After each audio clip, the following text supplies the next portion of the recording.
Ito. Welcome, Tita Mel. Hello, Good bestie. morning, Shouty Bestie and Pau Pau. Siyempre sa aking mami. Tata Mami ko, Mel. good morning. At shout out po sa lahat ng mga nasa baba. Hindi ko na po kayo maiisa-isa. Gusto ko lang i-take tong chance na to, no. Total nandyan eh. Nabasa mo rin pala yung mga comment dun sa Pimping Couple channel.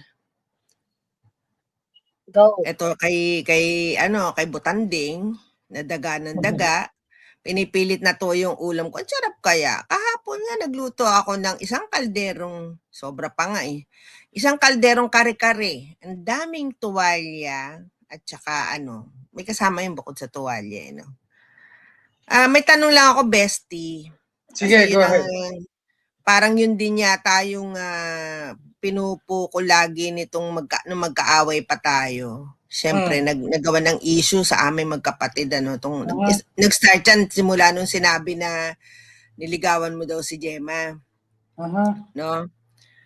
Ang tanong ko lang, yung tungkol doon sa sinasabing 15,000K na suso, anong katotohanan doon? Yung totoo. Wala, Tita Mel, wala. Pang lang, pambuska.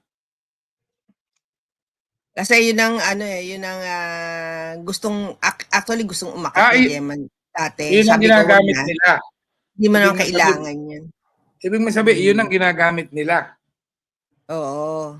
Wala nang maipambato. Igagaya pa sa kanya, nagbebenta ng suso ng manugang. Nagsabi niyan, si AQ, malinaw niya ilang beses pa niya inulit yan sa ibang channel pa. Natatandaan ko yung sinasabi mo. Alam mo si AQ mag-isinungaling at siya makatotohanan. Wala pang totoo sa mga sinasabi niya. Talagang yan, nagbugaway niyan. Talagang, totoo yun. Alam yun ng active na vlogger ngayon dahil sa kanya yung binebenta si Mang Bertong Kulao. Kaya nga ginawan ako ng issue ni Berto na nung magdalawa lang kami, magkausap daw, wala daw ibang sumagot, na nakita ko daw nakabakad yung kanyang kargada. Sa itsura ba naman mukhang tipaklong? Susme, bukod sa ang itim-itim, malaglag-laglag pa buong pustiso bunganga. Ang panghi ng bunganga napakabaho. Ha? Ang hindi naman sa ang pustiso tuloy. Ang ngipin ng asawa ko, wala pustiso, buong ngipin. Mabango. Kahit nagyoyosi, laging nagtutoothbrush, ilang beses manigo sa isang araw. Ha? Hindi kami kapos sa tubig dito, alam niya siguro yan. At babad dito, hindi pwedeng magbababad. Dahil lalo malamig ang panahon, kaya masarap at mabango. No? Ang mga kasiping mo rito, dahil sagana sa paligo.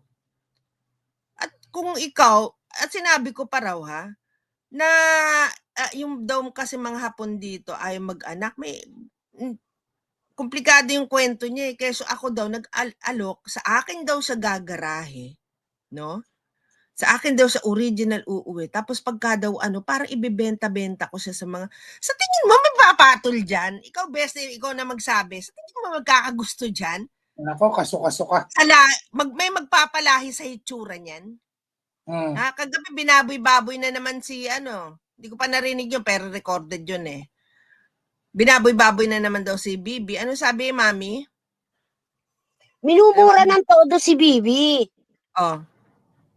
Kesyo bakit daw? Ang dami niya sinabi. Isa lang yun na screenshot ko